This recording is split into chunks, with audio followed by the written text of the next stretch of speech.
Quando surge o Alviverde, eu surjo aqui mais um vídeo no canal, hein? Ele mesmo, Mauro César Pereira. Você viu na capa aí, né? Mauro César Pereira falou do Verdão. O que será que ele falou do Palmeiras dessa vez? A gente vai ver. Mas antes você vai dar o seu like e vai também se inscrever aí no canal. Eu sei que muita gente acha que está inscrito, mas confere aí por quê. Eu mesmo tenho percebido que canais que eu sou inscrito, que eu também acompanho outros canais aí, né? De vários assuntos. Eu estou percebendo que o YouTube tem tido um bug que tem desinscrito a gente dos canais. Então confere aí se a sua inscrição está valendo, se você está inscrito. Confere aí para garantir, porque o YouTube está desinscrevendo as pessoas de alguns canais, tá? Especialmente de conservadores. E como eu acabo sendo um deles, vai que eles também querem meter o bedelho aqui, né? Então garante aí a sua inscrição. Comenta aí o que você achou da análise do Mauro César Pereira. Que análise? Essa, onde ele fala da goleada do Palmeiras. Olha só o que o Mauro César falou depois de Palmeiras 5, Ponte Preta 1. Com 2 minutos, a Ponte Preta já estava eliminada do Campeonato Paulista. Agora, mostra a força desse Palmeiras, Mauro? Acho que mostra duas coisas. A força do Palmeiras e como é ruim a Ponte Preta, né? Aliás, precisa de um goleiro a Ponte Preta também, né? Mas, como eu sempre digo, há maneiras e maneiras de você ganhar de um time fraco, né? E o Palmeiras ganhou como tem que vencer o time fraco. O time fraco, você é mais forte, você tem que amassar. Ainda mais do mata-mata. Então, o Palmeiras teve uma atuação muito convincente, não tomou conhecimento, rapidamente o jogo. Vai ficando cada vez mais claro que o Flaco Lopes foi muito subaproveitado pelo técnico Abel Ferreira durante um bom tempo. Eu vejo alguns colegas até, não, porque o Abel... Não, o Abel não usava o Flaco Lopes, ele era o último da lista. Vamos recordar? Jogava Breno Lopes, Rony, Breno Lopes, Navarro, depois veio o Hendrick, que também não entrava, ficava ali e tal, depois virou, né? Os dois eram subaproveitados. Jogavam vários jogadores no comando do ataque e o Flaco não tinha chance, não tinha sequência, né? Aí fazia um trocadilho, Flaco de magro, né? Por isso ele tem esse apelido lá na Argentina. Mas aí começaram a falar que ele era fraco, com R, né, em português, tecnicamente não é, ele é um atacante interessante, um jogador que era muito desejado, sempre falo isso aqui pelos times grandes da Argentina, atuava pelo Lanús, que é um time médio, né, mas nenhum deles tinha dinheiro, custou 10 milhões, um investimento muito alto, que até então era um dinheiro, não digo jogado fora, mas um dinheiro mal investido, que agora vai se justificando, porque ele aproveitou as chances que teve, não foram muitas. Ele entrava durante as partidas, aí começou a fazer gol. Contra o Botafogo mesmo, ele entrou e fez o gol do empate. Depois o da virada foi do Murilo. Então ele começou a aproveitar os fragmentos de jogo que eram dados a ele. À medida que ele foi ganhando mais confiança, foi fazendo mais gols, e aí o técnico foi escalando. Então eu vejo como uma vitória pessoal desse rapaz. A vitória dele. Ele foi perseverante, ele teve a oportunidade de ir para o River Plate, que queria contratá-lo. Não forçou a barra para sair, poderia falar, quero voltar para a Argentina e tal. Lá... Não foi marrento, né, Mauro? Porque ele foi caro e não estava jogando. Silêncio total, não falava nada. Ontem fez gol de cabeça, belíssima essa finalização do segundo gol que ele marcou. Então acho que é uma vitória do Flaco Lopes, uma vitória dele. Foi um jogador discreto, que não ficou reclamando. Quando teve chance de sair, não forçou a barra, repito, que ele poderia forçar a barra. O River Plate é um time gigantesco também, na América do Sul, um time importante. Então, para quem era do Lanús, se ele bate no Palmeiras, não vai bem jogar no River, é interessante, claro que é. E é uma boa equipe, né? É uma boa equipe competitiva, é time que briga por Libertadores todo ano, sempre tem chance, né? Então, não, ele esperou a vez e foi entrando. É só fazer o levantamento. Entrava no final do jogo, metia um golzinho, entrava no outro, jogava o segundo tempo. E aí, aos poucos, ele foi ganhando essa notoriedade ali dentro do elenco e tal. E agora teve o seu grande dia, marcando 3 gols, excelente participação. E a Ponte é fraca, né? Aquele negócio, o regulamento do Campeonato Paulista, ele tem essas idiosincrasias, né? Times que fazem menos pontos se classificam. Essas bizarrices, né? Bizarrice até. E a Ponte é um time limitado. Incrivelmente, São Paulo conseguiu perder para a Ponte Preta num jogo lá em Campinas, que a gente até hoje não entende como. A Ponte, é bom lembrar, quase foi para a Série C. Isso foi agora, no final do ano passado, tem 3 meses que a Ponte estava remando para não ser rebaixada para a terceira divisão. E o Palmeiras não tomou conhecimento. Então isso não tira o mérito. É o adversário qual é? A Ponte Preta? Um abraço. Enfiou a mamona, meteu 5 e se classificou com muita facilidade. E é natural que seja o favorito do Palmeiras, porque jogou uma boa parte do campeonato no modo econômico. É um time já muito maduro, então que pode se dar ao luxo, em alguns momentos, fazer atuações um pouco mais discretas, sem tanto apetite, né, para vencer, para golear, que o torcedor entende, porque tem muito crédito. É diferente do Flamengo, que a gente vai falar daqui a pouco. O Flamengo não tem esse crédito, não. Palmeiras tem. Então essa é uma diferença que eu acho que é fundamental no entendimento. Mas você fala isso para um time e para outro. Cada time é um time. Cada elenco tem um crédito ou não com a sua torcida. Os jogadores do Palmeiras têm um crédito imenso com a sua torcida. Ano passado foram eliminados da Copa do Brasil e da Copa Libertadores. Quando o Botafogo deu uma titubeada, foi lá e comeu o bife, pegou o Campeonato Brasileiro bicampeão. Então você vê que é um time compenetrado, determinado, que quando dá a chance eles vão lá buscar títulos. Estão colecionando taças. Raramente fica um ano sem ganhar. Não tem um jogador acomodado nesse Palmeiras nunca, né, Mauro? Exatamente. Nunca. Então isso é muito importante. Então eu acho que o torcedor do Palmeiras também entende isso. Claro, cada torcida tem também as suas características, né? O seu entendimento ali de como o time deve se comportar, tem isso também. Mas eu acho que o torcedor do Palmeiras, ele entende o seguinte, cara, esses caras estão sempre entregando. Então se vence um jogo ou outro por 1-0, tudo dosando energia, eu até entendo, porque na hora de apertar, eles apertam. Na hora de acelerar, eles aceleram. Se o Palmeiras fosse um piloto de Fórmula 1, ia ser aquele que está na frente com folga, ele não vai ficar fazendo a volta mais rápida para bater recorde. Ele vai administrar a distância para o segundo colocado. Ele vai falar, bem, eu estou 40 segundos à frente, está ótimo. 1 minuto na frente, eu faço o pit stop, da volta em primeiro. Eu não vou bater recorde de pista. Eu vou administrar, não preciso bater recorde agora. Vou bater recorde quando tiver que correr atrás para alcançar alguém à minha frente. Eu estou tranquilo, sou o time que mais pontuou, estou classificado. Invicto. Eu não vou forçar, porque eu tenho crédito. Essa é a questão. A torcida sabe que, na hora da verdade, o time vai chegar junto. E ontem foi o que o Palmeiras demonstrou. Acho que é bem isso. É preciso entender as diferenças dos momentos dos times de futebol dentro do contexto dos campeonatos e a relação com o seu torcedor. E o Palmeiras tem esse crédito. Ontem comprovou mais uma vez. Mata-mata.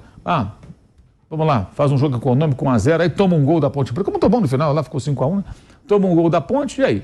Aí vai para os pênaltis? Não vamos correr risco. 1, 2, 3, 4, 5, acabou, tchau. É assim que tem que ser. Perfeito, acho que é uma atuação muito convincente. A Ponte tem que correr contra o tempo para ter um time minimamente competitivo na Série B, senão vai brigar de novo para não cair. Porque o time é muito fraco, muito, muito fraco.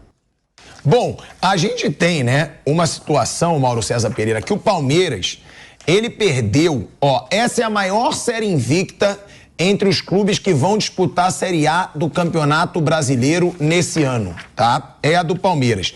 O Palmeiras igualou a maior sequência sem derrotas na era Abel Ferreira, de 19 jogos, 15 vitórias e 4 empates, registrada entre abril e junho de 2022. São 14 jogos em 2024 e os últimos 5 jogos de 2023 invicto.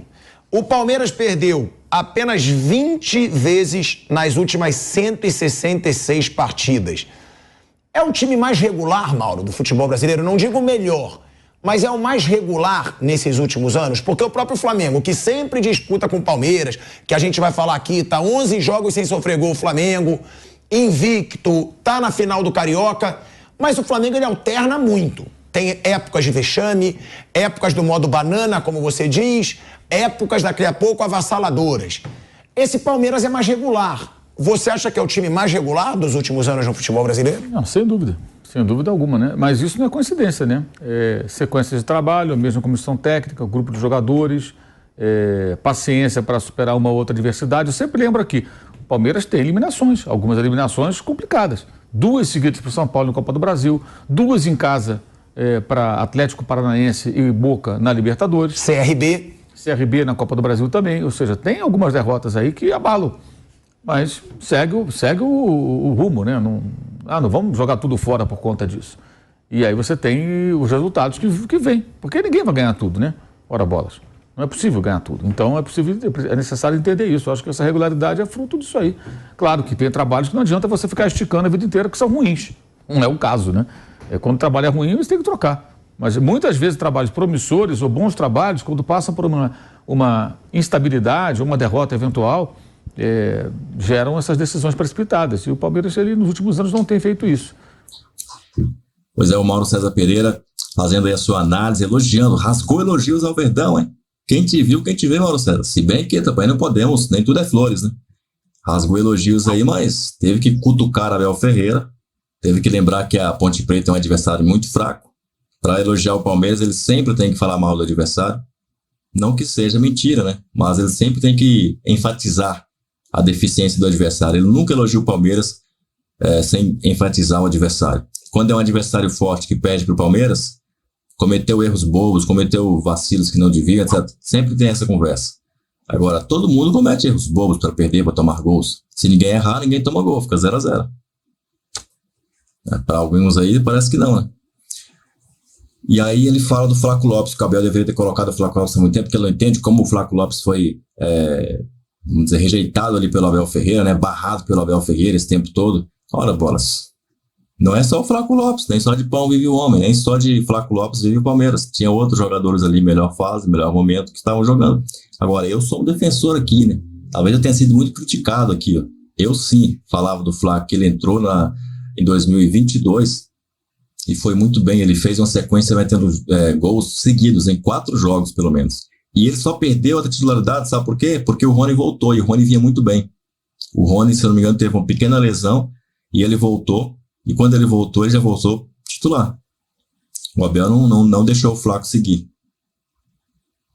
Naquele momento até dá para entender. O momento era realmente assim. Em 23, o Rony já não vem tão bem assim, desde 23, né? Desde 23 o Rony não vem tão bem. O Rony e o Rafael Veiga, eles deram uma caída de posição aí. Estão jogando, digamos, o feijão com arroz, né? Estão jogando no feijão. É que o Veiga, o feijão com arroz dele, tá bem além dos outros, né? Do Brasil aí. Talvez o Arrascaeta aí do Flamengo que joga um feijão com arroz que nivela com o Rafael Veiga, porque os outros, poucos vão chegar perto do que o Rafael Veiga faz e da constância que ele tem, porque vai ter o puxa-saco, o Gambá, que vai falar, o Renato Augusto, primeiro, Renato Augusto, né, já passou ele não tem mais aquela, ele não joga, cara, fala a verdade, né, cara, é igual o Marcelo do Fluminense, excelente jogador, mas quantos jogos ele faz por ano? Não tá jogando. Muitas vezes ele se lesiona, muitas vezes ele é poupado, porque alguns jogadores têm uma característica aí que quando chega um certo momento eles começam a ser poupados para poder jogar mais o ano, em jogos decisivos estarem presentes. Rafael Veiga joga praticamente todo jogo.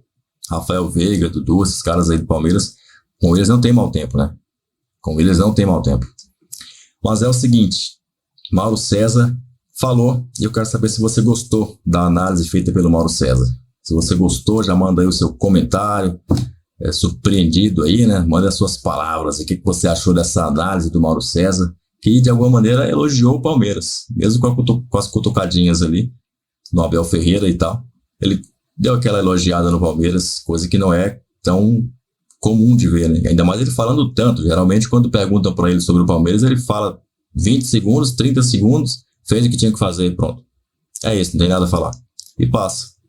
Entende? Geralmente ainda bota o Flamengo no meio, cita o Flamengo e tal, leva pro lado do Flamengo, daqui a pouco ele vem de volta e leva...